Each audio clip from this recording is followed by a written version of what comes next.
This is Phyllis White, and Hi. she's my wife. I'm Lew White. Nice to see you. I'm going to talk about something everybody hears about all day long, every day. The word is karma. Really? Karma. Oh, that's good karma. That's bad karma. It sounds fun. Karma sounds like something, everybody understands what karma means. It's what people use to control their behaviors instead of using the Ten Commandments. Yeah, they don't know the Ten Commandments. But is karma something evil or pagan? It comes from Nimrod land, the concept and the word. It's from a language that you can look it up on the internet at any time. But it means deed or action. But in principle, what it means is it has to do with reincarnation. And that is that it's a cause and effect. And I think we've studied this before, but we can't get enough of this.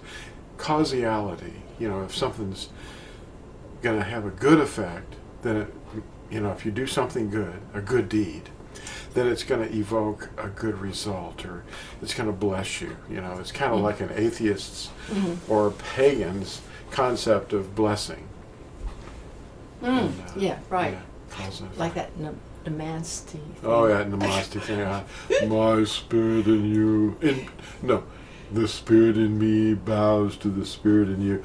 But you really, to get that full effect, you've got to be wearing some kind of big bun on your head. But I'm not making fun of people who do this because it's really serious. It's people serious. really mean it. They're really sincere. They really care. The people that use these terminologies, they're very caring, very. A lot of nice them people. are teachers, though, and they need to drop that nonsense because you can't make things. Well, if you obey the commandments, good things will happen. But that's not karma. That's something that Yahuah built in. He said, my thoughts are higher than your thoughts, and my ways are higher than your ways. And if you will just read, Yashayahu,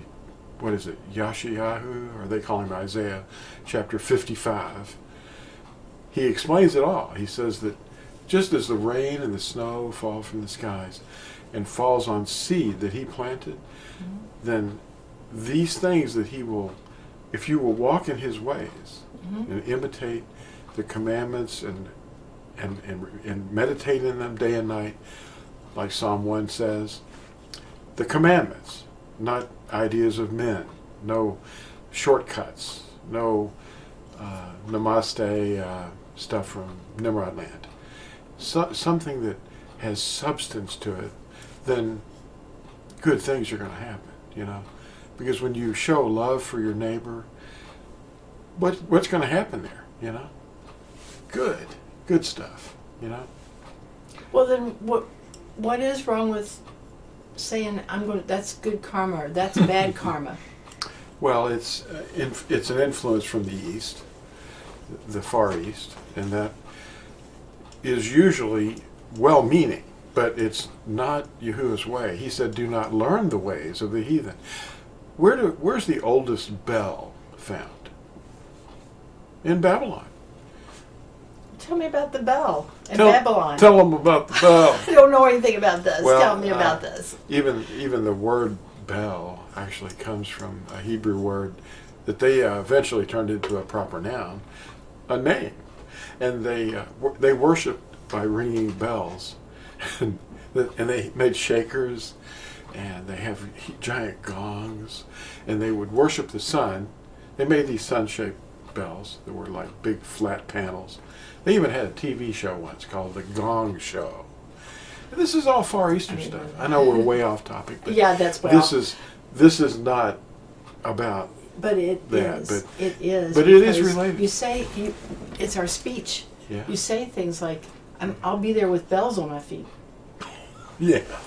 And well, you've heard that. Yeah, and it's all over the place. People pick this stuff up, and the word itself is not evil, but it's not something that's part of the lives of people that follow Yahusha. Yahusha. He's So He's not going to teach you this stuff. are we breaking a commandment or not if we say that's good karma or that's bad karma? It's referring to a pagan or heathen activity or thought process. See, it's not his thoughts. These are not thoughts coming from him. So karma, let's define that. Want to? Okay. The word literally means action, but it refers to the principle of having good effects for an afterlife, in another world, another lifetime. And it has to do with reincarnation. And reincarnation and prayers to the dead, ancestors, praying to dead people, saints, parents, grandparents, that is all from the land of Nimrod. The reincarnation principle came from Nimrod and Tammuz, who was Nimrod reborn. What do you know about that? So all this reincarnation to re-enter flesh, and whether it's a good effect or a bad effect, depending upon the way someone lived in their previous lifetime, well, you're going to have a lifetime in the flesh, but you're going to be reborn by Yahuah, not some unknown apparatus or something that's happened in the universe. That's what the yin-yang thing is. It's light and darkness, and the swastika. These are all Eastern things. Eastern. It has to do with astrology, horoscopes, fortune cookies, Ouija boards, scrying balls, gazing pools, bones, chicken bones, whatever. Not good. The karmic cycle, the fates, cause and effect. Yeah. Well, if you read a fortune cookie, and even that word F-O-R-T-U-N-E, forgive me for saying it, that refers to a pagan deity, doesn't it? But anyway, if you read... It does, in the Roman pantheon, yes. If you read the little sayings in those cookies, that's just good fun. It doesn't mean you mean it's anything, but if you read your horoscope on a daily basis, that might sound like you're putting too much importance to it. Well, we want to focus on the Torah. The Torah. Right. To the Torah and to the witness. If they do not speak according to this word, it's because they have no daybreak. They have no light of dawn. Don't listen to them. The Ten Commandments, right here, on the Los Lunas stone in New Mexico, in the United States. Well, what's wrong with the Ten Commandments? You can talk about them. That's what he says that we're supposed to meditate in and to teach to our children and to speak of them when we sit in our home and when we go in and when we go out, when we rise up and when we lie down and when we walk along the road. What else do we have that's any better than this? The Ten Commandments. Anoki Yahuah. Well, instead of saying that's good karma, we could say that's good Torah.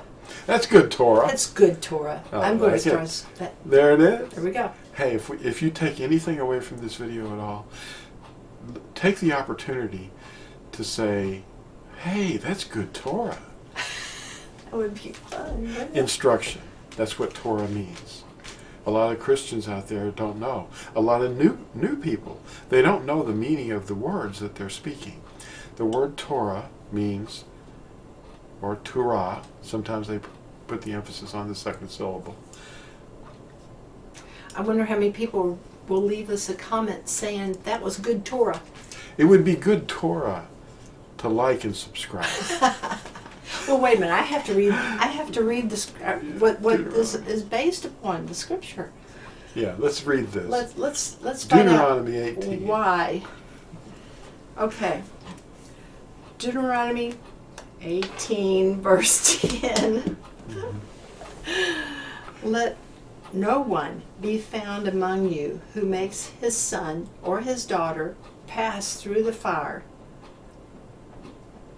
or one who practices divination, or a user of magic, or one who interprets omens, or a sorcerer, or one who conjures spells, or a medium, or a spiritist, or one who calls upon the dead, That would be necromancy. Necromancy. For whoever Rosary. does these are an abomination to Yahuah. And because of these abominations, Yahuah, your Elohim, drives them out from before you. Abominations. Don't pray to the dead.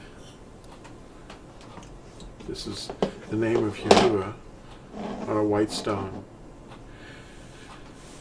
Well, thanks for watching this little video. And share it with your friends.